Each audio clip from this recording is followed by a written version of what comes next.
গ্রামের নওজোয়ান হিন্দু মুসলমান মিলিয়া বাউলা গান আর মুর্শিদি গাইতাম। আগে কি সুন্দর দিন কাটাইতাম। দিন আগে সুন্দর কাটাইতাম নাকি এখন, তা নিয়েই আমাদের আজকের এই আয়োজন। সুপ্রিয় দর্শক শ্রোতা, আপনাদের প্রীতি ও শুভেচ্ছা জানিয়ে শুরু করছি পবিত্র ঈদ উল ফিতর উপলক্ষে বিশেষ রম্য বিতর্ক। আজকের অনুষ্ঠানে আমি প্রথমেই ২৪-এর গণ অভ্যুত্থানের সকল শহীদের আত্মার মাগফিরাত কামনা করছি এবং আহতদের দ্রুত আরোগ্য কামনা করছি। আজকের বিতর্কের বিষয় একালের ঈদ নয় সেকালের ঈদই সেরা।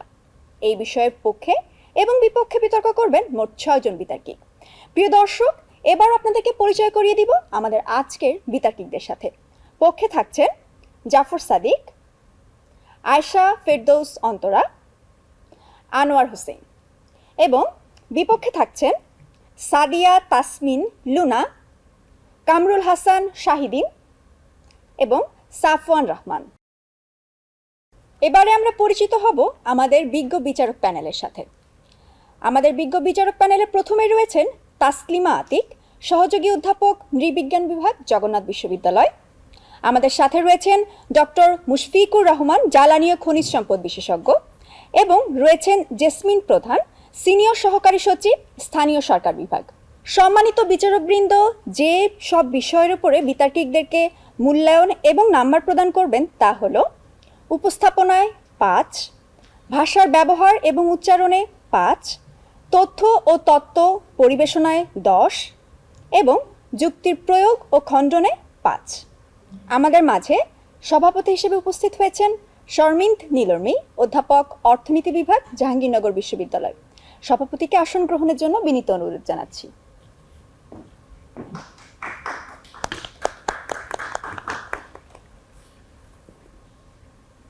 সুপ্রিয় দর্শক, বিতর্ক অনুষ্ঠানটি শুরুর পূর্বে আসুন সংক্ষেপে আজকের বিতর্কের নিয়মগুলো জেনে নিই। প্রত্যেক বিতর্কিক তার নির্ধারিত বক্তব্য উপস্থাপনের জন্য মোট ৫ মিনিট সময় পাবেন। ৪ মিনিটে একটি সতর্কতা সংকেত এবং ৫ মিনিটে একটি চূড়ান্ত সংকেত প্রদান করা হবে। এবারে আজকের অনুষ্ঠানের সম্মানিত সভাপতি মহোদয়কে আজকের অনুষ্ঠান শুরু করার জন্য বিনীত অনুরোধ জানাচ্ছি। ঈদ মোবারক। দর্শক মণ্ডলী, পবিত্র ঈদ উল ফিতর উপলক্ষে আজকের বিশেষ আয়োজন রম্য বিতর্ক প্রতিযোগিতা, আপনাদের সকলকে স্বাগত জানাচ্ছি। আমরা শুরু করছি আজকের রম্য বিতর্ক প্রতিযোগিতা। ইতিমধ্যেই আপনারা জেনেছেন যে আজকের বিতর্কের বিষয়বস্তু একালের ঈদ নয় সেকালের ঈদই সেরা। আমরা একাল এবং ওকাল উভয় কালেই কিভাবে আনন্দ নিয়ে বেঁচে থাকা যায়, কিভাবে আনন্দের সাথে আমরা ঈদ উদযাপন করেছি এবং করছি। আমি প্রথমেই পক্ষ দলের জাফর সাদিককে অনুরোধ করছি। জাফর, আপনার জন্য ৫ মিনিট।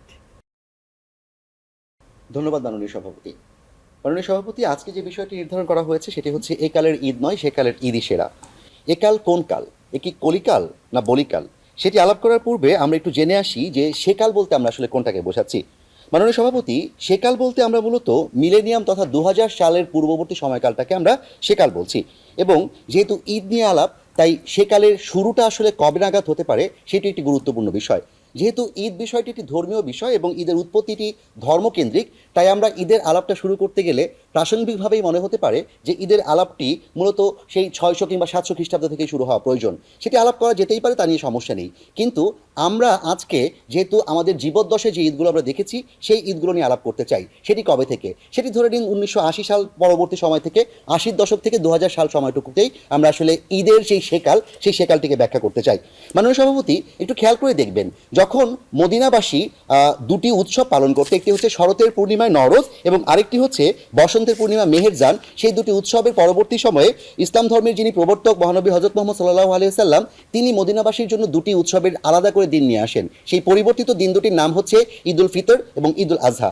আজ ঈদ উল ফিতরকে সামনে রেখে আমরা যে বিতর্কটি করছি, এই বিতর্কে মূলত আমরা দেখাতে চাই যে দুটি ঈদ উদযাপনের ক্ষেত্রেই কি করে আমরা আগের সময়কালটাকে ভালো বলছি, সেরা বলছি, এবং এখন অর্থাৎ ২০০০ সাল পরবর্তী সময়টাকে কেন আমরা বলছি সেটি আমাদের তুলনামূলকভাবে খানিকটা কম সেরা। মাননীয় সভাপতি, লক্ষ্য করে দেখুন, আমার মনে হয় যে একাল যে কলিকাল সেটি শুরু করার জায়গাটাতে বিশেষ করে আমরা আলাপ করতে চাই যে সাল পরবর্তী সময়ে সামাজিক যোগাযোগ মাধ্যম এবং ডিজিটাল যে বাংলাদেশের কথা আমরা বলছি কিংবা ডিজিটাল যে এরা অথবা যুগের কথা আমরা বলছি, সেই যুগটার যে বৈশিষ্ট্য, সেই বৈশিষ্ট্যগুলোকে কেন্দ্র করেই মূলত আমরা এ কালকে ব্যাখ্যা করতে চাই। এখন তাহলে আমরা একটু জানতে চাই যে সেকালকে কেন আমরা সেরা বলছি, সেকালের ঈদগুলো কেন সেরা। সেকালের ঈদ সেরা হওয়ার অন্যতম কারণ হচ্ছে সেকালের ঈদে বেশ কয়েকটি বিষয় ছিল যেগুলো কিনা আমরা এই কালের ঈদে পাই না। সেটি এক নম্বর হচ্ছে আন্তরিকতা, 2 নম্বর হচ্ছে সহমর্মিতা, 3 নম্বর সামাজিক উদযাপন, 4 নম্বর ধর্মীয় ভাব গাম্ভীর্য, 5 নম্বর আত্মতুষ্টি ও নিবেদন। মাননীয় সভাপতি, লক্ষ্য করে দেখুন আগের ঈদ কেমন ছিল। যদি আমরা আন্তরিকতার জায়গা থেকে আসি তাহলে আন্তরিকতার জায়গাটা একটু লক্ষ্য করে দেখবেন। আন্তরিকতাতে আমরা দেখতে পাই যে একটা ঈদ উদযাপনের শুরু থেকেই সমাজের সবাইকে নিয়ে আমরা ঈদ উদযাপন করতে চাই, এবং এই আন্তরিকতাটুকু এখন কিন্তু আমরা দেখতে পাই না। যেমন দেখুন, আমরা ঈদ শুরু হওয়ার আগেই কিন্তু আমাদের সময়কালটিতে যেটা আমরা করতাম যে আমরা ঈদ কার্ডের প্রচলন ছিল। সেই ঈদ কার্ডটি কী হতো, প্রেয়সীর নাম লিখে আমরা ভালোবাসার মানুষটিকে ঈদ কার্ড দিতাম, আমাদের বাবা মাকে ঈদ কার্ড দিতাম, আমাদের বন্ধুদেরকে ঈদ কার্ড দিতাম, এবং সেই ঈদ কার্ড কেনার জন্য আমাদের যে টিফিনের পয়সা, সেই টিফিনের পয়সা জমিয়ে রেখে আমরা সেগুলো সঞ্চয় করে 2 টাকা, 5 টাকা, 10 টাকা, 20 টাকা, 50 টাকা মূল্যের ঈদ কার্ড কিনতাম। এবং স্বাভাবিকভাবেই যেই মানুষটিকে আমি মনে মনে ভালোবাসতাম, যাকে মনে মনে পছন্দ করতাম, তার জন্য 50 টাকার ঈদ কার্ডটি নির্দিষ্ট থাকতো।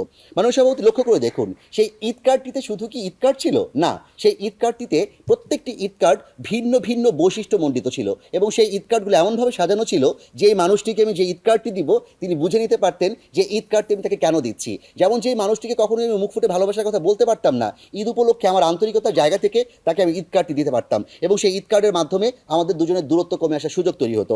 মাননীয় সভাপতির পর দেখুন, ঈদ কার্ড শুধু কি কিনেই আমরা বানাতাম না, আমরা ঈদ কার্ড নিজের হাতে তৈরি করতাম, যেটাকে কিনা এখনকার মিলেনিয়ান প্রজন্ম বলতে পারে যে সেটা হচ্ছে হ্যান্ডক্রাফট। সেই হ্যান্ডক্রাফটগুলো আমরা কিন্তু সেই 2000 পূর্ববর্তী সময়কালে বানিয়ে বানিয়ে সেগুলো আমাদের বন্ধুদেরকে ডিল করতাম, এবং সেটাই হচ্ছে মূলত আমাদের আন্তরিকতার জায়গা। এবার আসুন, যে চাঁদ দেখা, ঈদের আগে যে উৎসবটি সেটি হচ্ছে চাঁদ দেখার উৎসব। অর্থাৎ আমরা সবাই মিলে তখন কিন্তু এভাবে করে পত্রিকা, টেলিভিশনে কিংবা হচ্ছে সোশ্যাল মিডিয়ার মাধ্যমে চাঁদ দেখা যেত না। তখন কিন্তু আমরা ইসলামিক ফাউন্ডেশনের ঘোষণার আগেই আমরা ঈদ উদযাপন শুরু করতে পারতাম না। আমরা তখন বাসার ছাদে দাঁড়িয়ে কখন পশ্চিম আকাশে এক ফালি সরু চাঁদ দেখা যাবে তার জন্য অধীর আগ্রহে তাকিয়ে থাকতাম, এবং যখন চাঁদ দেখা যেত পুরো পাড়া মহল্লা একসাথে ওই চাঁদ দেখা গেছে, ওই চাঁদ দেখা গেছে, সবাই মিলে কিন্তু আমরা উৎসব করতাম, মিছিল করতাম। এবার লক্ষ্য করুন আন্তরিকতার আরেকটি জায়গা, যে আমরা যে রাতভর রান্না করতাম সেই রান্নায় যে আন্তরিকতা ছিল এখনকার ঈদে কিন্তু সেই আন্তরিকতা দেখতে পাওয়া যায় না। এবং একই সাথে আমরা যদি মেহেদি লাগানোর কথা বলি, রাতভর ভাই বোন পাড়া প্রতিবেশী মিলে যে মেহেদি লাগানোর উৎসব আমরা করি, সেই উৎসবটি এখন আমরা দেখতে পাওয়া যায় না। মাননীয় সভাপতি, এরপর খেয়াল করে দেখবেন যে পোশাক কেনা, এখন কিন্তু আমরা দেখতে পাই যে একালের ঈদে পাখি ড্রেসের জন্য আত্মহত্যা করে ফেলে, কিন্তু আমাদের সময়কালের ঈদে, সেকালের ঈদে আমরা একটি পোশাক, সেই পোশাকটি লুকিয়ে রাখতাম এবং ঈদের দিন সেটা বের করে পড়তাম, সেটি আমাদের ভালো লাগার জায়গা ছিল। আর এখন ঈদের পোশাক আমরা দেখে ফেললে কাঁদতাম, আর এখন ঈদের পোশাক দেখাতে না পারলে কান্না করে। অর্থাৎ আমি কত বেশি সোশ্যাল মিডিয়াতে ছবি দিতে পারলাম, এখানে কোনো আন্তরিকতা নেই, এখানে কোনো ভালোবাসা নেই। এবার লক্ষ্য করে দেখুন মাননীয় সভাপতি, ঈদের নামাজ, এখানে ধর্মীয় ভাবগাম্ভীর্যের একটি বিষয় আসে। আমরা ঈদের নামাজ পড়ার জন্য যে প্রস্তুতি নিতাম সেটা এখন নেই। এখনকার প্রজন্ম কী করে, তারা রাতভর মদিনার আসে শিখতে থাকে, তারা বিভিন্ন ধরনের উৎসব করে বেড়ায়, এবং ঈদের নামাজে সকালবেলা মা ডেকো না আমার ঘুম ধরেছে এই বলে ঘুমিয়ে থাকে। সেই সব জায়গা থেকে মিলিয়ে আমার কাছে মনে হয় ঈদ সালামি এবং অন্যান্য আরও অনেক কিছু মিলিয়ে, চটপটির দোকান, সেগুলো আমাদের পরবর্তী বক্তারা বলে যাবেন, সব কিছু মিলিয়ে আমার কাছে মনে হয় আমাদের যে উদযাপন আমরা করেছি ঈদের সময় সেটিই সেরা, এবং সেকালের ঈদটি সেরা। তাই আমি রবীন্দ্রনাথ ঠাকুরের ভাষায় বলতে চাই, দিনগুলি মোর সোনার খাঁচায় রইল না সেই যে আমার নানা রঙের দিনগুলি, সেই যে নানা রঙের দিনগুলি সোনার খাঁচায় মোরা, সেই দিনগুলোকে স্মরণ করে সবাইকে ঈদ মোবারক জানিয়ে শেষ করছি আজকের বক্তব্য। ধন্যবাদ মাননীয় সভাপতি, ধন্যবাদ সবাইকে। জাফর সাদিক আমাদেরকে ঈদ কার্ডের কথা মনে করিয়ে দিয়েছে, আমার সেকালের কথাও মনে করিয়ে দিয়েছে। ধন্যবাদ জাফর। আমি এবার সাদিয়া তাসমিন লুনাকে ডাকবো, অনুরোধ করব। আপনারও 5 মিনিট, আপনি বলবেন একালের ঈদ নয় সেকালের ঈদই সেরা, তার বিপক্ষে। ধন্যবাদ মাননীয় সভাপতি। সময় পরিবর্তনশীল, আর তার থেকে বেশি পরিবর্তনশীল হলো আমরা মানুষ, কারণ সময়ের সাথে সাথে পাল্টে যাচ্ছে মানুষ, সংস্কৃতি এবং মানুষের ভালো লাগা মন্দ লাগা সবই। সেই সাথে বদলে যাচ্ছে ঈদের আনন্দ। প্রতিটি মুহূর্ত আমাদের স্মৃতি নিয়ে আসে, আর এই স্মৃতি মন্থর করতে করতে আমাদের জীবন চলে যায়। ধন্যবাদ মাননীয় সভাপতি, বিজ্ঞ বিচারক মণ্ডলী এবং উপস্থিত সবাইকে ঈদের শুভেচ্ছা জানিয়ে আমি আমার বক্তব্য শুরু করছি। আজকের বিতর্কের বিষয় একালের ঈদ নয় সেকালের ঈদই সেরা। আজকের বিতর্কের বিষয় শুনে আমার মনে হলো এই জন্য টাইম মেশিনে চড়ে অতীতের সাথে বর্তমানের তর্ক। আর আমি ও আমার দলের সবাই সঙ্গত কারণেই, যেহেতু আমরা এই প্রজন্মের মানুষ, আমরা একালের পক্ষে অবস্থান করছি। আমার কাছে যেটি ভালো ও প্রিয় মনে হয় সঙ্গত কারণেই সেটি আমার বাবার কাছে বা আমার দাদার কাছে প্রিয় মনে না হতেই পারে, কারণ তাদের কাছে তাদের শৈশবের স্মৃতি যেমন সুন্দর, তেমনি আমার কাছে আমার শৈশবের স্মৃতি সুন্দর। 90 দশকে কি হতো সেটি নিজ চোখে দেখার সৌভাগ্য আমার না হলেও সেটির গল্প শোনার সৌভাগ্য আমার হয়েছিল।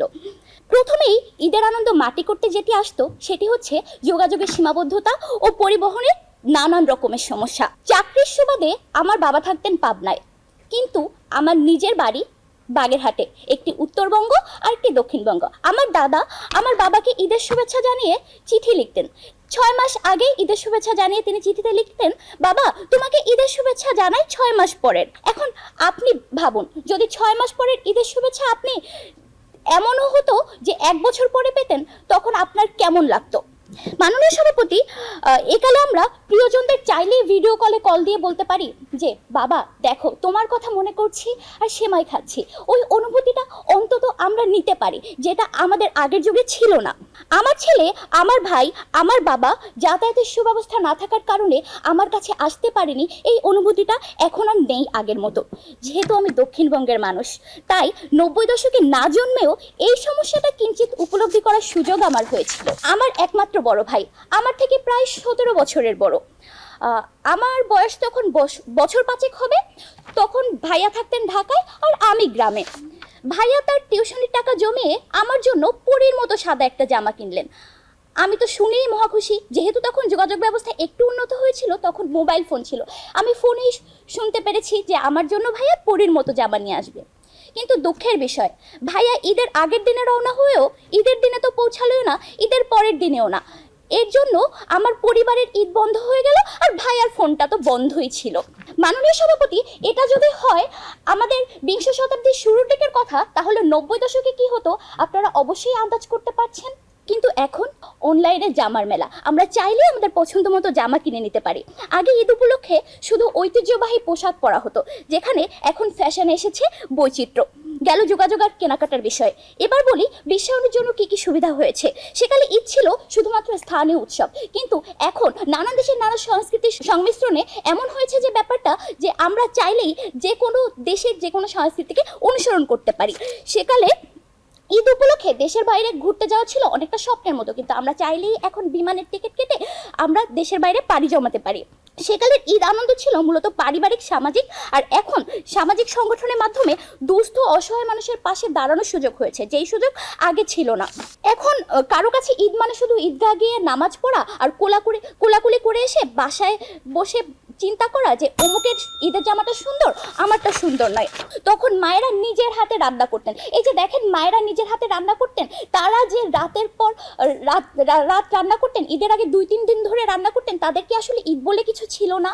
তাদেরও তো মনটা চাইতেই পারে ঈদের দিন আমি গল্প করে কাটাবো, কিন্তু এখন মায়েরা চাইলেই বাইরে থেকে খাবার অর্ডার করতে পারেন। এই সীমাবদ্ধতা এখন আর নেই। তাহলে বুঝতেই পারছেন, একালের ঈদ যেন সুপার হিরোর মতো। সুপার হিরো হতে কে না চায়, যেখানে আগের দিনের ঈদ ছিল অনেকটা সাধারণ মানুষের মতো।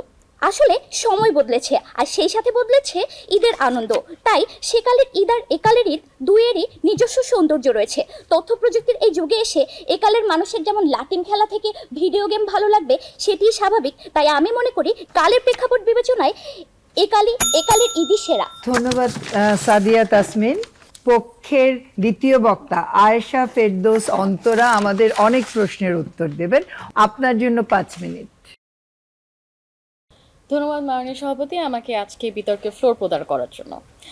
আঘানুর বাঘানুরের যুগ, বিন সাইদ পড়ে মিনমিন করে নিজেদেরকে শ্রেষ্ঠ বলে গেলেন। সমস্যাটা এটাই, বক্তব্যটা ছিল মিনমিন।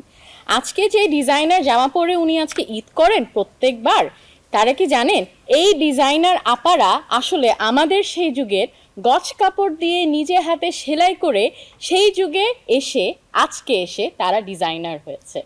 তারা আসলে জানেই না যে গজ কাপড় কিনে নিজের মায়ের হাতে যখন আমরা একটা সেলাই পাওয়া জামা পাই, সেটার আসলে আনন্দটা কী।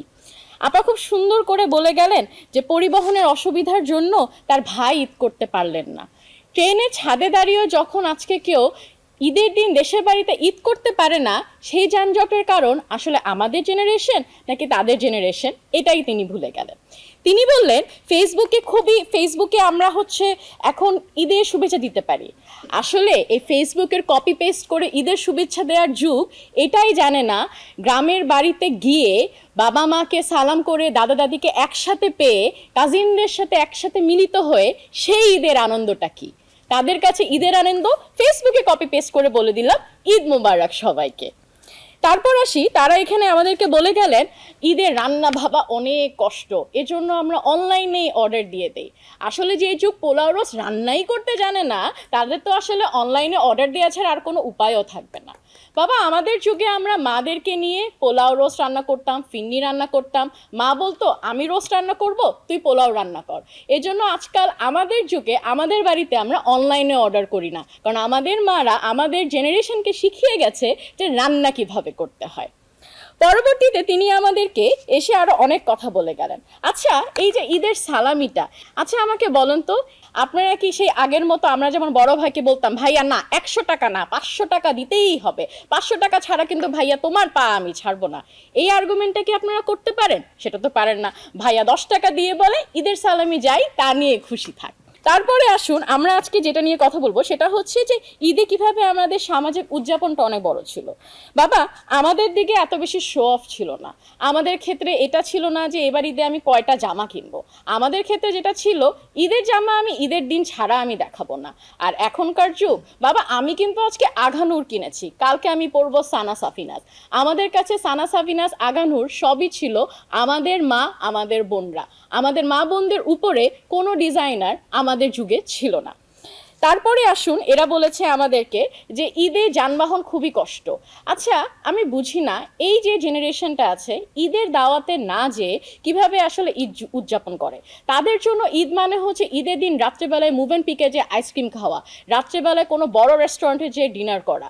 আসলে পোলাও রোস্ট রান্না করতে না জানলে আসলে এরকম করে রেস্টুরেন্টে যেয়েই খেতে হয় যদিও, কিন্তু আমাদের দিকে থেকে আমরা যেটা করতাম সেটা হচ্ছে আমাদের জন্য ঈদ মানে ছিল প্রতিবেশীদের বাসায় যাব, ঈদের সালামি পাবো, প্রতিবেশী প্রত্যেকটা বাসায় বাসায় কার বাসায় কি মজার রান্নাটা হয়েছে সেই মজার রান্নাটা খাবো। আপনাদের আসলে অনলাইনের যুগে সে মজার রান্না আপনারা এখন আর পান না, যেটা আমরা পেয়েছি। আমরা যাই প্রত্যেক ঈদের 3 দিনে 3 বেলা 3 আত্মীয়র বাসায় দাওয়াত খেতে। সেই আত্মীয়র বাসায় যে আত্মীয়র বাসায় সবচেয়ে বেশি মজার রান্না হবে, তারপর আমরা কাজিনের মিলে আবার র্যাঙ্ক করতাম, তোর বাসায় বেশি রান্না মজা না আমার বাসায় বেশি রান্না মজা। এই জন্যই হয়তো ঈদের পরে আমরা আসলে সবাই 1-2 কেজি বেড়ে যেতাম, আর আপনারা আসলে ডায়েট করার যুগ, আপনারা আসলে সালাদ ছাড়া হয়তো ঈদের দিনও কিছু খান না। পরবর্তীতে আমরা আরো বেশি বলতে চাই যে এই জেনারেশনের জন্য আসলে তারা আসলে বুঝেই না যে ঈদ আসলে কতটা আনন্দের। ঈদ আসলে ফেসবুকে কপি পেস্ট করে ঈদ মুবারক দেয়া না। ঈদ আসলে ফেসবুকে বসে বসে সবাইকে ঈদ মুবারক দেয়া, ফোনে ফোনে সবাইকে ঈদের শুভেচ্ছা দেয়া না। ঈদ মানে হচ্ছে আমাদের আত্মীয় স্বজনদেরকে মিলে আনন্দ করা। ঈদ মানে হচ্ছে বন্ধু বান্ধবদের বাসায় নিয়ে আনন্দ করা। ঈদ মানে হচ্ছে এলাকায় সেই প্যান্ডেলে গান বাজনা হবে, সেই গান বাজনায় গিয়ে এলাকার সবাই মিলে আনন্দ করা। এই যুগ আসলে ঈদ মানে বোঝায় ঘরে বসে আনন্দ করা, রেস্টুরেন্টে গিয়ে আনন্দ করা। আমাদের কাছে ঈদ হচ্ছে আমাদের বন্ধু বান্ধব, আমাদের আত্মীয় স্বজন, আমাদের আপন মানুষদেরকে নিয়ে আনন্দ করা। আপন মানুষ না থাকলে আপনার কখনো ঈদ হবে না। আর এজন্যই আমরা বলি আপনাদের জেনারেশনের চেয়ে আমাদের জেনারেশনের ঈদ আরো অনেক বেশি মজার ছিল। কারণ আপনাদের জেনারেশন ঈদ বলতে শুধু জামা কাপড় কেনা এবং অনলাইনে ফুড অর্ডার করতে বলা বোঝেন, কিন্তু আমাদের জেনারেশন ঈদ মানে বাবা মায়ের আদর, মুরব্বীদের সালামি, বন্ধু বান্ধবদের সাথে এনজয় করা, এবং সর্বোপরি আমাদের কাছে ঈদ মানে একটা আন্তরিক একটা জায়গা। ধন্যবাদ। ধন্যবাদ অন্তরা। আমি এবারে বিপক্ষ দলের কামরুল হাসান শাহিদিনকে অনুরোধ জানাবো আপনার বক্তব্যের জন্য। শাহিদিন কথা বলবেন একালের ঈদ সেরা। মাননীয় সভাপতি, আপনাকে অসংখ্য ধন্যবাদ আমাকে ফ্লোর প্রদান করার জন্য। দেখুন, বক্তব্য শুনে অনেক কিছু মনে হয়েছে। তার আগে আমি একটা লাইন দিয়ে একটু শুরু করতে চাই যে আমরা আসলে দেখুন পুরাতনকে ছেড়ে কিন্তু নতুনের পানে ছুটে চলি এবং নতুনের সাথে ঘর বাঁধার চেষ্টা করি। সেই জায়গা থেকে আপনারা যদি বারবার বলেন যে সেই পুরাতন সময়ে যা যা ছিল, এটা আপনাদের সীমাবদ্ধতা, কারণ সেখানে অনেক কিছু ছিল না, আর ছিল না বলেই সেই ব্যাপারগুলোকে আপনারা মহিমান্বিত করার চেষ্টা করছেন। কিন্তু আপনারা এইটা ভুলে যাচ্ছেন যে আপনারা যেই অন্যের বাড়িতে গিয়ে খাওয়া দাওয়া করতেন, প্রতিবেশী বাড়িতে ঘুরতে যেতেন, ঈদ কার্ড দেওয়া নেওয়া করতেন, কিংবা মানে পোশাকগুলো লুকিয়ে রাখতেন। আপনারা কেন এটা ভুলে যাচ্ছেন যে এই ব্যাপারগুলো এ যুগেও সম্ভব? এ যুগেও তো আমরা নতুন কাপড় লুকিয়ে রাখি, এ যুগে আমরা প্রতিবেশী বাড়িতে যাই, এ যুগে আমরা খাবার অর্ডার করি এবং নিজেরাও রান্না করি। সমস্যাটা হচ্ছে আপনাদের সময় এই যে আমাদের মতো অর্ডার করার সুযোগটা ছিল না, কিংবা এখন আমরা যে এক্সট্রা করে অন্যের বাড়িতে ঘোরাফেরার পরে, প্রতিবেশীর সাথে আনন্দ ভাগাভাগির পরে ছবি তুলে যে ফেসবুকে আপলোড করার সুযোগটা পাচ্ছি, এই সুযোগটা আপনারা তখন পাননি, এবং পাননি বলেই আপনাদের আনন্দটা চারদিকে ছড়িয়ে পড়তে পারেনি, আর আমাদের আনন্দটা চারদিকে ছড়িয়ে পড়ছে। এবং এই জায়গা থেকে আমি হচ্ছে একটু ছন্দের মাধ্যমে আপনাদেরকে বোঝাতে চাই যে আসলে সময়টা কেমন ছিল। কবি কিন্তু বহু আগেই বলে গিয়েছেন যে সেকাল সেকেলে কেমন লাগে দেখলে, মাকাল ফল যেমন লাগে ভেতরে খুব পাকলে। এ কালের ঈদ মানেই খাই দাই গান, করবো মজ মাস্তি, নাই পেরেশান। বন্ধুদের বলা আছে সেন্ডু গেঞ্জি পরে ট্রাক ভাড়া করে নাচবো সারা শহর জুড়ে। এই যে ট্রাক ভাড়া করে নাচা, এটাকে হচ্ছে আপনারা বলতে পারেন যে এটা কেমন ধরনের সংস্কৃতি, এটা কি হলো। কিন্তু এই যে ট্রাক ভাড়া করা, ট্রাক চলার মতো একটা রাস্তা থাকা, সেখানে বক্সে গান বাজা, এই ব্যাপারগুলো আপনাদের সময় ছিল না, আর ছিল না বলে আপনারা উদযাপন করতে পারেননি। আর এই জন্য বলতেছেন আমরা যে কার্ডটা কিনে রাখতাম, সেই কার্ডটা হচ্ছে আমরা গিফট করতাম এবং আমরা নিজেরা বসে গান গেয়ে সেই উদযাপনটা করতাম। কিন্তু আমাদের সেই সুযোগটিও রয়েছে, পাশাপাশি ট্রাক ভাড়া করে পুরো শহর ঘোরার সুযোগটি আছে। এ কারণেই এ কালের ঈদের যে চাকচিক্য কিংবা যে জাঁকজমকতা, এইটার সাথে সেকালের যে ঈদ, সেটাকে একেবারে প্রাচীন অন্ধকার যুগ বলে কিন্তু মনে হয়। সেই প্রাচীন অন্ধকার যুগের কয়েকটা কথা তিনি বলে গেলেন, যে আমরা সহমর্মিতার কথা বলেছেন, সহযোগিতার কথা বলেছেন, এবং সহযোগিতার কথা বলতে গিয়ে বললেন চাঁদ দেখার ভিতরে যে আনন্দ। দেখেন, ওই সময় ওনারা চাঁদ না দেখলে বুঝতেই পারতেন না যে আসলে ঈদ কি শুরু হয়েছে নাকি শুরু হয়নি, নাকি আরো একদিন পরে যাবে। আর এখনকার সময়ে আমরা আগের থেকে যোগাযোগ রক্ষা করি যে সৌদি আরবে আমাদের কোনো পরিচিত কেউ আছে কিনা, থাকলে আগে একটু কল করে জেনে নেই তোমরা কি আজকে ঈদের নামাজ পড়েছো। যদি বলে হ্যাঁ পড়েছি, তাহলে আমরা নিশ্চিত যে হ্যাঁ পরের দিন ঈদ হবে। আমরা আগের থেকেই অনেক কিছু গুছিয়ে রাখতে পারি, অনেক ধরনের প্রস্তুতি নিতে পারি। ওই যে ট্রাক ভাড়া করা যে ব্যাপারটা, সেটা আমরা আগের দিনই করে ফেলতে পারি। এবং নতুন জামাটা আমরা এখন কি করতে হবে, কালকে আমি কি পরবো, আগের থেকে একটা সুযোগ পাই। এই সুযোগটা হচ্ছে আপনারা পেতেন না বলে আপনারা ভাবতেছেন এই যে চাঁদ দেখতাম তারপরে একেবারে উদ্বেলিত হয়ে যেতাম। এই উদ্বেলিত হওয়াটাকে যদি আপনারা বেশি আনন্দ বোঝান, তাহলে আমরা বলবো এই আনন্দটাকে ভালো করে উপভোগ করার বড় একটা সময় আমরা পাচ্ছি, সুযোগ আমরা পাচ্ছি। এই জন্যই সেই প্রাচীন কিংবা আগের যে ঈদ, তার চাইতে আমাদের ঈদ অনেক অনেক সেরা। আমি আরো কয়েকটা কথা বলি। দেখুন, এতক্ষণ তো খুব মজা মাস্তি নিয়ে কথাবার্তা বললাম, একটু সিরিয়াস কিছু আলাপে যাওয়া দরকার। দেখুন, এমন কিছু পেশায় মানুষ আছেন, যেমন পুলিশ, ডাক্তার, কিংবা এমন কিছু পেশাজীবী যাদের কাছে আসলে আনন্দগুলোর চাইতেও তাদের দায়িত্বটা অনেক বড়। যে কারণে অনেক সময় দেখা যায় যে ঈদের দিন ঠিক যেই সময় তার বন্ধু বান্ধব বা আত্মীয় স্বজন নামাজ পড়তে যাচ্ছে, সেমাই খাচ্ছে বা আনন্দ করছে, একই সময় ওই ডাক্তারটার হয়তোবা একজন পেশেন্টের সাথে তার সময় দেওয়া লাগছে, একজন পুলিশের হাইওয়েতে তার ডিউটি করা লাগছে। এই জায়গাগুলোতে একটা সময়, আজ থেকে আমি 2000 সাল আগের কথাই বলতে পারি, তারা পরিবারের সাথে যোগাযোগটাও রক্ষা করতে পারতো না যে এক্স্যাক্টলি সে এখন কি করছে, তার ঈদটা কি কাটছে, সে কি সেমাই খেতে পারলো। এই যে একটা না জানা, এই যে একটা দূরত্ব, এই দূরত্বটা কিন্তু এখন ঘুচে গেছে। এবং এখন কি হয়, ছেলে সকালে নতুন পাঞ্জাবি পরে বাবাকে ভিডিও কল দেয়, বলে যে বাবা দেখো নতুন পাঞ্জাবি পরেছি এবং ঈদের নামাজ পড়তে যাচ্ছি। বাবা ঠিক একই সময় বলে আমার হাতে দেখো ওয়াকি টকি, আমি রাস্তায় ডিউটি করছি, পাশেই হচ্ছে ঈদগাহ মাঠ আছে, আমি এখানে নামাজটা পড়ে নিব। এই যে আনন্দের ভাগাভাগি, দুজন ভিতরে শান্ত না যে হ্যাঁ আমার বাবাও সেখানে নামাজটা পড়বে, আমিও এখানে নামাজটা পড়ার সুযোগ পাচ্ছি।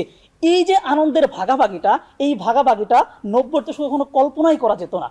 কিংবা যেই মানুষটা বিদেশে থাকেন, দেশের জন্য টাকা পাঠাচ্ছেন, পরিবারের কথা ভেবে তিনি বছরের পর বছর তিনি বিদেশে পড়েছিলেন, তিনিও সেখানে কিভাবে ঈদ করছেন, কি করছেন, কিছুই জানার সুযোগ ছিল না। হয়তো ঈদের কথা ভেবে একটা চিঠি লিখেছেন, চিঠিটা চলে এসেছে পরের বছরের ঈদে, ঠিক বুঝে উঠতে পারেননি যে এইটা কি আসলে তার ওই সময়ের আনন্দ নাকি এই সময়ের আনন্দ, যেই ব্যাপারগুলো আসলে এখনকার সময় কল্পনাও করা যায় না। আমরা এই যে আনন্দের ভাগাভাগিটা, এই ভাগাভাগিটার মাধ্যমে হচ্ছে আনন্দের মাত্রাটা বৃদ্ধি পায়। হ্যাঁ, আপনারা বলতে পারেন যে আমরা ফেসবুকে পোস্ট করি, ফেসবুকে তো পোস্ট করবোই। আপনারা যেমন ঠিক পাশের বাড়িতে কি গল্প করতেন, আমরা এখন পুরো বিশ্বজুড়ে গল্প করি। এই বিশ্বজুড়ে গল্প করার জন্য আমরা ফেসবুকে পোস্ট করি। কিংবা আপনারা যে লুকিয়ে রাখার কথা বলতেন, কিংবা হচ্ছে লুকিয়ে লুকিয়ে কাউকে হচ্ছে কিছু মেসেজ পাঠাতেন বা বার্তা পাঠাতেন কার্ডের মাধ্যমে, আমরা সকালে উঠেই বলি প্রিয়তমা নতুন শাড়িটা পরে একটা ছবি দিও, দেখবে তোমায় কেমন লাগছে। এই যে আনন্দটা, এই আনন্দটা হচ্ছে 90s সময় কল্পনাই করা যায় না।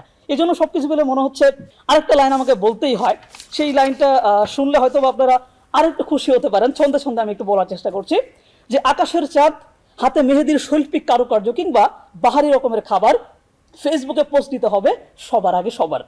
তা না হলে ঈদের আমেজ পাবো না। ঈদ মুবারক ক্যাপশনে লাইক কমেন্ট আর শেয়ার করতেও ভুলবেন না। এই হচ্ছে আমাদের ঈদ, তাদেরটাও আছে আমাদেরটাও আছে, কিন্তু আমাদের এখানে একটু এক্সট্রা আছে, আর এক্সট্রার জন্যই আমার কাছে মনে হয় হ্যাঁ আমাদের ঈদটাই সেরা। ধন্যবাদ সবাইকে। শাহিদিন আমাদেরকে জানালো যে এখন একালে অনেক চয়েস এবং অপশন তৈরি হয়েছে, এবং আমরা তথ্যে জানি যে চয়েস এবং অপশন তৈরি হওয়া মানে হচ্ছে মুক্তির সুযোগ তৈরি হওয়া। পক্ষ দলের তৃতীয় বক্তা আনোয়ার হোসেনের কাছে যাচ্ছি, আপনার কথা শুনবো। আনোয়ার। অন্যের সভাপতি ঈদের আনন্দ ছিল খাঁটি, ছিল ভালোবাসার রং। এখন ঈদ মানে সেলফির ভিড়, লাইক গুনার ঢং। সো আমার দ্বিতীয় বক্তা কিন্তু ঠিক সেটাই বলে গেলেন যে তারা ঈদের আনন্দের পরিমাপ করে তার পোস্টে কতগুলো লাইক পড়েছে, কমেন্ট পড়েছে বা শেয়ার করেছে। এখন ওনারা হয়তো এইটি ভুলে যাচ্ছেন যে মাননীয় সভাপতি আপনি যেটা বলছেন যে আন্তরিকতার রংটা দীর্ঘস্থায়ী হয় কি না। তো ফেসবুকে আমরা জানি 3 সেকেন্ড পর পর স্ক্রল চেঞ্জ হয়। নিয়ন আলোর ফেসবুকের 2.5 ইঞ্চির নিয়ন আলোয় আমাদের মুখ ঢেকে যায়, যেমন করে মুখ ঢেকে যায় বিজ্ঞাপনে, আমাদের আনন্দগুলো ঢেকে যায় ফেসবুকের এই নিয়ন আলোর মাঝখানে। মাননীয় সভাপতি, এইখানেই আজকের বিতর্কের মূল ব্যবধানটি তৈরি হচ্ছে, যেখানে আমরা বলছি আমাদের সময়ের ঈদগুলো ছিল আন্তরিকতা, সহমর্মিতা, পারস্পরিক ভালোবাসাপূর্ণ। এখন ভালোবাসাগুলো শুধু নাই, দেখানোটা আছে, যেটা আমরা শুধু দেখাতে চাই। আমরা ঈদে আনন্দ পাই কি পাই না সেটা জানি না, আমরা ঠিক জানি যে আমরা দেখাতে চাই। এই দেখানোতে কোথাও কোথাও হয়তো গিয়ে আমাদের যে দিন শেষে প্রথম বক্তা বলেছে মাননীয় সভাপতি সময় পরিবর্তনশীল। হ্যাঁ, আমরা বিশ্বাস করি সময় পরিবর্তনশীল।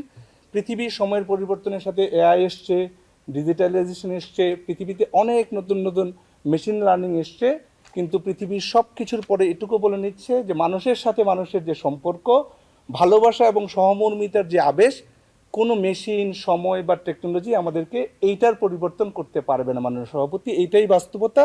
এবং আমরা 90-এর খ্রিস্টরা, যদিও এখন আর খ্রিস্ট নেই, বুড়ো হয়ে গেছি, তারা বিশ্বাস করি যে এই যে সহমর্মিতা, ভালোবাসায় সেই পরিমাপ যদি ঈদের কোয়ালিটির পরিমাপের জায়গা হয়, গুণগত মানের জায়গা হয়, সেইখানে আমাদের জেনারেশনের ঈদ অবশ্যই সেরা।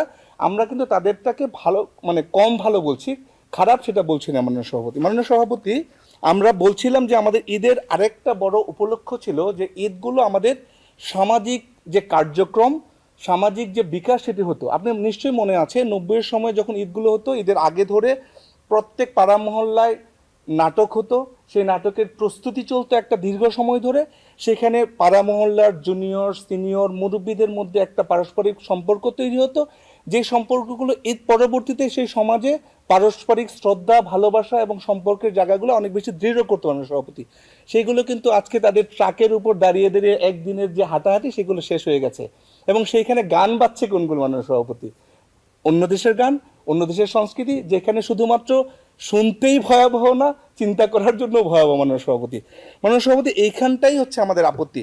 মাননীয় সভাপতি, আমরা যেটা বলছিলাম যে আজকে তারা, হ্যাঁ বন্ধুরা মিলে, আজকের এই প্রজন্মের বন্ধুরা কিন্তু এদের দিন ঠিকই মিলে কি করে? যার যার মোবাইলে গেম খেলে, কেউ কারোর দিকে তাকায় না, কেউ কারোর সাথে কথা বলে না, মিলছে, দেখা হচ্ছে, বসছে, কিন্তু গল্প হচ্ছে না মাননীয় সভাপতি।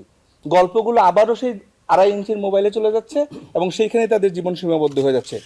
মাননীয় সভাপতি, আমরা যেটা বলছিলাম যে দেখুন, ভার্চুয়াল উইশ অথবা আমাদের পোশাকের ছবি তুলে ফেসবুকে আপলোড করার যে পৈশাচিক আনন্দ আমাদের প্রকৃত আনন্দকে ঘিরে ফেলছে, সেটাই হচ্ছে আমাদের আপত্তির জায়গা।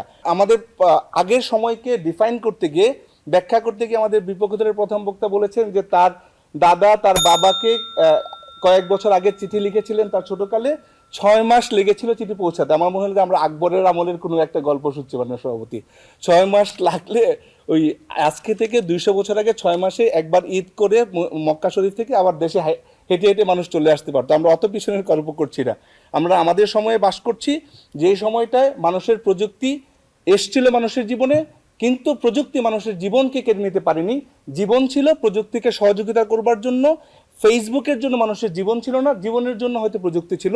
এখন আমাদের যে সময় দাঁড়িয়েছি, মনে হচ্ছে ফেসবুক আছে বলেই মানুষ বিয়ে করে, মানুষ ঈদ উদযাপন করে অথবা কিছু করে, বিকজ তাকে ছবি এক্সপোজ করতে হবে, আর কোনো উদ্দেশ্য তাদের জীবনে নাই। এইখানে হচ্ছে আমাদের তুলনাগতভাবে পার্থক্য। মাননীয় সভাপতি, আমরা বলবো যে প্রযুক্তি উন্নয়ন আছে, সেখানে কিন্তু আমাদের আনন্দগুলোকে চলে যাচ্ছে, সেখানে আমাদের নিজেদের মতো করে বাঁচার, আমাদের সমাজের সবাইকে নিয়ে ভাবার যে সুযোগ ছিল, যেটা আমাদের ঈদের মূল মন্ত্র ছিল, আজ ভুলে যা তোর দোস্ত দুশ্মন, হাত মিলা হাতে। মাননীয় সভাপতি, সেইটাই হচ্ছে আমাদের সময়ের সেরা জায়গা ছিল, যে আমরা ঈদ আসলে দোস্ত এবং দুশ্মন ভুলে বুকে বুক মিলিয়ে, কাঁধে কাঁধ মিলিয়ে, হাতে হাত মিলিয়ে উদযাপন করতে জানতাম, বাঁচতে জানতাম, এবং আমাদের নিজেদের মতো করে বিকশিত হওয়ার শিক্ষাটা আমরা ঈদ থেকে নিতে পারতাম। সেই জন্যই আমরা দৃঢ়ভাবে বিশ্বাস করি, এবং বিশ্বাস করি বলে আমাদের সময় ঈদ ছিল সেরা ঈদ। মাননীয় সভাপতি, ধন্যবাদ মাননীয় সভাপতি, এবং ধন্যবাদ সবাইকে। শেষ বক্তা আজকের বিতর্কের বিপক্ষের সাফওয়ান রহমান, আপনার জন্য 5 মিনিট। সাফওয়ান। ধন্যবাদ মাননীয় সভাপতি, বিজ্ঞ বিচারক মণ্ডলী এবং আমার সামনে উপবিষ্ট আজকে আমাদের বয়স্ক প্রতিযোগীবৃন্দ। আজকে যে কথাটি তারা বারবার ভুলে গেলেন সেটি হচ্ছে আমাদের কাছে যে প্রযুক্তির ছোঁয়া রয়েছে, যে প্রযুক্তির আশীর্বাদ আমাদের কাছে রয়েছে, সেটি একটি জিনিস আমাদের জন্য নির্ভরশীলতার জায়গা তৈরি করছে, সেটি হচ্ছে আমাদেরকে প্রকাশের স্বাধীনতা দিচ্ছে। যেই প্রকাশের স্বাধীনতা আমাদের মুক্তি নিশ্চিত করছে। আমরা আজকে কেবলমাত্র লাইকের মাধ্যমে আমাদের প্রকাশের স্বাধীনতার চর্চা করি না, এখন লাইকের পাশাপাশি রয়েছে এংরি রিয়্যাক্ট, কেয়ার রিয়্যাক্ট। আপনি যখন আপনার যার উপর ক্রাশ রয়েছে তার ছবিটি পছন্দ করেন, কেয়ার রিয়্যাক্টের মধ্য দিয়ে আপনি কিন্তু চাইলেই বুঝে দিতে পারবেন যে তার প্রতি হয়তো আমার একটি অন্যরকম ভালো লাগা কাজ করছে। আজকে তারা অনেকগুলো কথা বলে গেলেন, যে কথাগুলোতে প্রতিটি পয়েন্টে পয়েন্টে আসলে আমার কিছু উত্তর দেওয়া একান্তভাবে প্রয়োজন। প্রথমত তারা বললেন এই যুগে আমরা যে গানগুলো শুনি সেই গানগুলো খুবই কর্কশ এবং সেগুলো শোনার মতো না, অথচ তাদের যুগেও তারা দেখা হে পেহলি বার, সাজান কি আঁখো মে প্যার, এই ধরনের গান বাজিয়ে ঈদ উদযাপন করেছেন। সুতরাং পার্শ্ববর্তী দেশের কোনো গান বা পার্শ্ববর্তী দেশের কোনো সংস্কৃতি যে আগেকার ঈদে আপনারা প্রয়োগ করে আসেননি, এমনটি বলা আসলে বাঞ্ছনীয় নয়। আরেকটি গুরুত্বপূর্ণ ব্যাপার, তারা আজকের ঈদে আত্মতুষ্টির কথা বললেন। মাননীয় সভাপতি, ঈদের দিন সকালবেলা আমি যদি আমার বাড়িতে না থাকি, আমার মা সেমাই, ফিরনি এবং পায়েস রান্না করার পর একটি সুন্দর ছবি তুলে যখন আমাকে মেসেঞ্জারে ছবিটি পাঠিয়ে বলেন, দেখ তো খোকা কেমন হয়েছে, প্রতিবার ঈদের মতো এবারও আমি সেমাই বানিয়েছি, কিন্তু তুই থাকতে পারলি না দেখে সেমাইটা খাওয়াতে পারলাম না, কিন্তু সেমাইয়ের ছবিটা অন্তত দেখ। এই যে আবেগ, এই যে অনুভূতি, এই অনুভূতি কি আপনারা আপনাদের সময় পেয়েছিলেন? পাননি। এই অনুভূতি কেবলমাত্র একালের ঈদেই সম্ভব। আমার কাছে মনে হয়েছে তাদের তিনজনের বক্তব্য শুনে যে তাদের মধ্যে এক ধরনের হাহাকার রয়েছে। একটি গানের মধ্য দিয়ে এই হাহাকারটা আমি প্রকাশ করতে চাই। তারা বলতে পারেন, নাই টেলিফোন, নাইরে পিয়ন, নাইরে টেলিগ্রাম, বন্ধুর কাছে মনের খবর কেমনে পৌঁছাইতাম। যেই ঈদ কার্ড কাউকে পৌঁছানো যায় না, যে ঈদ কার্ডের বার্তা কারো নিকট নিয়ে যাওয়া যায় না, সেই ঈদ কার্ডের কোনো মূল্য নেই। এর চেয়ে বেশি মূল্য রয়েছে মেসেঞ্জারের সেই বার্তাটি, যাকে আমি ঈদ মোবারক পাঠিয়ে তাড়াতাড়ি তার কাছ থেকেও উত্তরে ঈদ মোবারকটি শুনতে পাই। অতএব যে ঈদ কার্ড পৌঁছানো যায় না, সেই ঈদ কার্ডের কোনো মূল্য নেই। তারা আরো একটি গুরুত্বপূর্ণ কথা বললেন, ঈদের ধর্মীয় ভাব গাম্ভীর্য নাকি একালের ঈদে কমে গিয়েছে। এই কথাটিতে বড়জোর দ্বিমত অনেকাংশেই করা যেতে পারে। সেটি হলো, আমি একটা ছেলে হিসেবে প্রতি ঈদে, তারা যে দুটি ঈদের কথা বলেন, ঈদ উল ফিতর এবং ঈদ উল আজহা, ঈদের দিন সকালবেলা মসজিদে নামাজ পড়ে আসার পর নতুন পাঞ্জাবি পরিহিত অবস্থায় আমি যখন ফেসবুকে ছবি আপলোড করি, তখন আসলে আমার মধ্যে ওই ধর্মীয় ভাবগাম্ভীর্যটি কাজ করে যে আমি নামাজ পড়ে আসার পর ঈদের যে সুন্নতটি রয়েছে, নতুন পোশাক পরিহিত অবস্থায় সেটিকে প্রকাশ করে তোলা, সেটির পালন করছি। এই জায়গাটি তারা আজকে নজরান্দাজ করে গেছেন। আরেকটি গুরুত্বপূর্ণ বিষয় যেটি আমাদের দলের দ্বিতীয় বক্তা এসে বলে গিয়েছিলেন, যে সেকালে আমরা যে ধরনের উদযাপন করতে পেরেছি, সেকালের উদযাপনে একালের উদযাপনের কোনো অনুষঙ্গ ছিল না, কিন্তু একালের উদযাপনে আপনি চাইলেই সেকালের উদযাপনের অনুষঙ্গ আনতে পারবেন। আপনি চাইলেই জর্দা ফিরনি পায়েসও খেতে পারবেন, আর তা না হলে একালের যে মহাব্বতের শরবত আছে, সেই মহাব্বতের শরবত দিয়েও ঈদের সকালে আপনি নাস্তা করতে পারবেন। মাননীয় সভাপতি, তাদের অনেক অভিযোগ অনুযোগ ডিজিটাল যুগ নিয়ে, অথচ এই ডিজিটাল যুগে কিন্তু আমাদের মায়েদের ঈদের যে অবকাশটুকু তাদের প্রয়োজন, সেই অবকাশ এনে দিয়েছে। তাদের যুগে যে ঈদ ছিল, সেই ঈদে আমরা দেখেছি মায়েরা ঘন্টার পর ঘন্টা রান্নাঘরে বসে খাটুনি করছে, ঘেমে যাচ্ছে, গরমে বসে বসে রোস্ট রান্না করছে। কিন্তু এখন চাইলে আমি সেই মাকে দেখে বলতে পারি, মা তুমি আর এই গরমের মধ্যে দাঁড়িয়ে রোস্ট রান্না করো না, আমি বাইরে থেকে খাবার অর্ডার করে দিচ্ছি, আসো আমরা সবাই মিলে ফ্যানের বাতাসে বসে ঈদের একটি নাটক দেখতে দেখতে পারিবারিক সময় এবং আনন্দ উদযাপন করি। এই জায়গাটি কি সেকালের ঈদে কোনোভাবে সম্ভব ছিল? সেকালের ঈদে সম্ভব ছিল না, বরং এটি একালের ঈদেই সম্ভব ছিল। ফ্রেন্ড লিস্টের সবাইকে ঈদ মোবারক, একজনকে আই লাভ ইউ। তারা এই কথাটি ভুলে যান যে ফেসবুক থাকার কারণে আজকে তারা যে প্রেয়সীর কথা বললেন সেই প্রেয়সীকে আরও অনেক সোজাভাবে আরও অনেক বিচিত্র উপায়ে আমরা তার যে মতবাদ রয়েছে বা তার যে মন রয়েছে সেই মনকে আমরা কাছে টেনে আনার প্রচেষ্টা করতে পারি। মাননীয় সভাপতি, আরেকটি গুরুত্বপূর্ণ বিষয় না বললেই নয়, তারা সালামির বিষয়টি নিয়ে আমাদেরকে অনেক অভিযোগ দেওয়ার চেষ্টা করলেন। মেসেঞ্জারে অলরেডি আমার মেসেঞ্জারের ভিতরে গুতগুতি শুরু হয়ে গিয়েছে, সাফন ভাই আমাকে 500 টাকা দিতে হবে, আরেকজন বলল না 500 নয় 1000 টাকা দিতে হবে। সুতরাং মাননীয় সভাপতি, ডিজিটাল যুগের মধ্যে কেবলমাত্র ভুল খুঁজলেই হবে না, বরং এই ডিজিটাল যুগ আমাদের আবেগকে, আমাদের অনুভূতিকে প্রকাশের স্বাধীনতায় উদ্ভাসিত করেছে এবং এই প্রকাশের বৈচিত্র্যে এবং প্রকাশের স্বাধীনতায় আমরা মনে করি একালের ঈদই সেরা, একালের ঈদই সর্বশ্রেষ্ঠ। ধন্যবাদ মাননীয় সভাপতি, বিজ্ঞ বিচারক মণ্ডলী এবং প্রতিযোগীবৃন্দ, সকলকে ধন্যবাদ। ঈদ মোবারক। ধন্যবাদ সাফওয়ান। একাল এবং সেকাল, কাল নিয়ে অনেক কথা হয়েছে।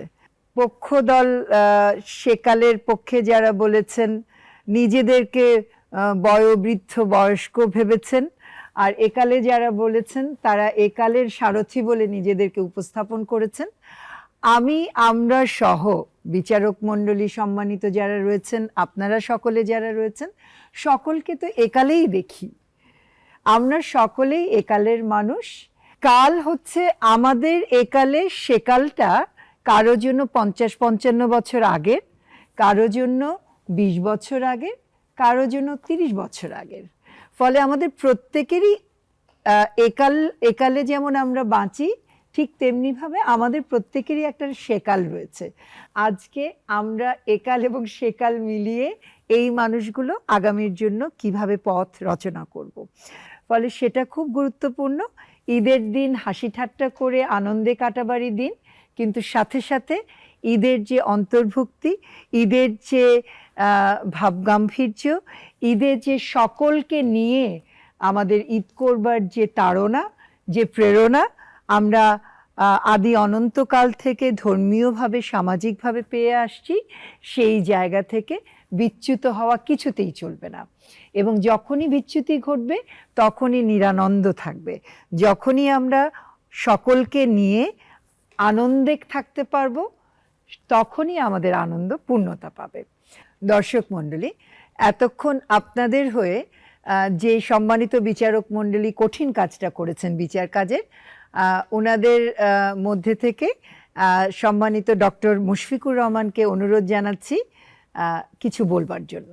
বিতর্কে আমি একটি জিনিস অনুভব করলাম আজকে, বিশেষত যারা পক্ষে অবস্থান করেছেন তারা দলগত একটা অবস্থান নিয়ে এসছেন এবং তারা পরস্পরকে